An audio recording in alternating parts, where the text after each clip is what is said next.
Since you didn't come for the present night. Ini, the thing I asked people to do in the kitchen, why didn't you do it? And so, why did you do it? I gave clear instructions before I went to work. Why did you do? Now, nothing is out of the freezer. The tomatoes and nothing is prepped. I'm going to have to start coming from work and start from the beginning. Why?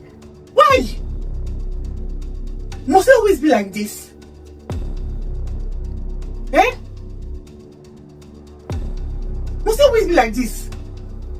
Now where do you want me to start from?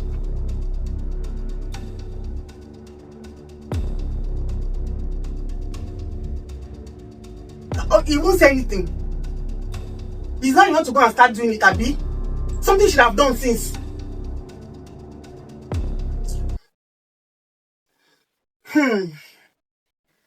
Dear parents, when you are parenting adult children or teenagers or even preteens, I mean,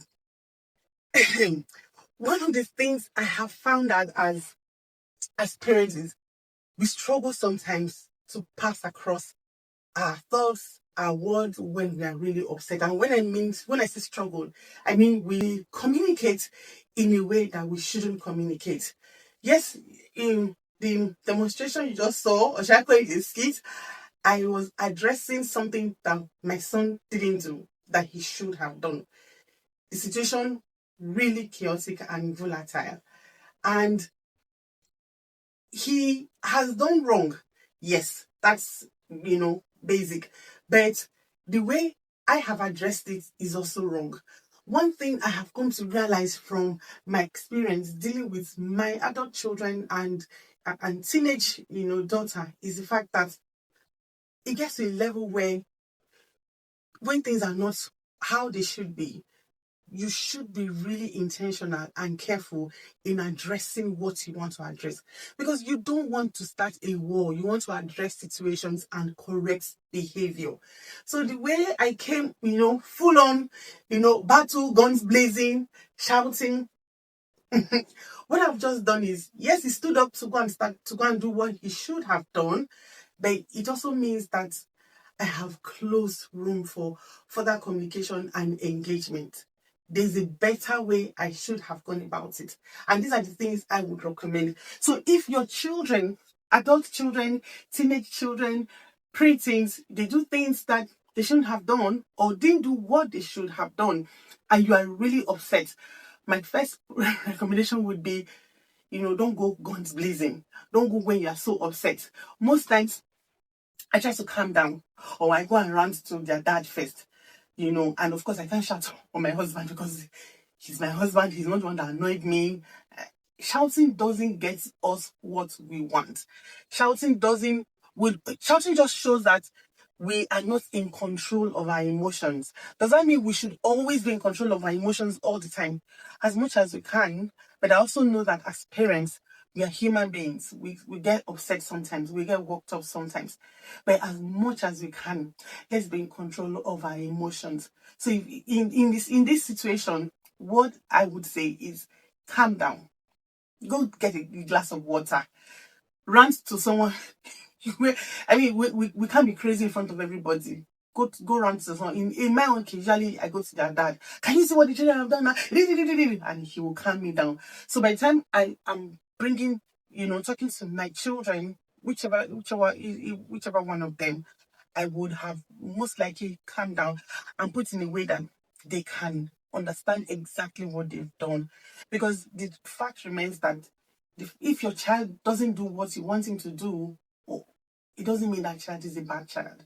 They just didn't do something they were supposed to do, or they did something they were not supposed to do.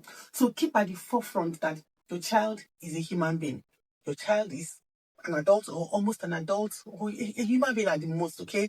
And they deserve respect.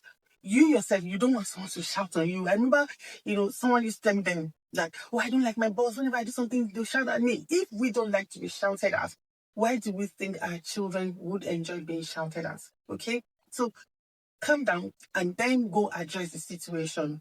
I ask you to do this. It wasn't done. do you know the implication of what you've done? That means I'm going to have to start the work from the beginning. Let them know the impact of what they've done. And give them room. If there's a plausible explanation, give them room to see their own side of things. What that does is you're building communication lines so that it registers more, and they are able to kind of get it into them and know that every action, have a repercussion. Every action carries consequence. Someone may ask, oh, at that age, shouldn't they be more responsible? Yes, but even we that we are their parents, don't we fall short sometimes? Don't we forget things? Don't we do what we are not supposed to, or don't we not do what we are supposed to do? So my point is, when something is wrong, screaming at the top of your voice and disrespecting your children is not going to get you to your destination. Okay, what you want to correct is the behavior. You want to correct that behavior, and so in the process, don't run down their esteem. He was on a phone call, but I cared less. So please, let's take charge of our emotions. Let's calm down. Let's be respectful in the way we communicate to our children. Okay, and like I said before, there could be a plausible reason. Let's ask why. Why was it not done? And then reestablish that agreement to say, if I ask you to do something, you know perfectly well that there is a reason for it and it's going to benefit all of us. Explain again why that thing should have been done, as and when it should have been done. I know parenting is not easy. Whatever phase you are in, whether you are parenting toddlers, you are parenting little babies, you are parenting adults or teenagers, none of these phases are easy. But the more we take on learnings, the more we are open to engage with our children. We can learn from our children. The better we become. As it. One of the things I would love to say is, when you have passed on your communication to your children, let them know that you believe in them, that there's no one like them. Reestablish that value, because truly there's no one like your children. There's no one, like them. And so I will say thank you for watching. My name is Uwa Agbogun, and this is my channel where I talk everything family, faith, food, and fun. Please subscribe, share the videos if you are really getting a lot of value from them. Share the videos and also share your own experiences. Comment, I will share your experiences as well. I would love to see how you handle situations like this. I remember that in the past, I used to really, this thing that we depicted here today is a real life, situation. It has happened before. My past, maybe my former life, I used to really shout, I used to scream, but I had to deliberately work on myself. So I think my last point to us as parents is, no matter where you have seen there is a gap or a weakness in your parenting journey, it can be worked on. You can get better, okay?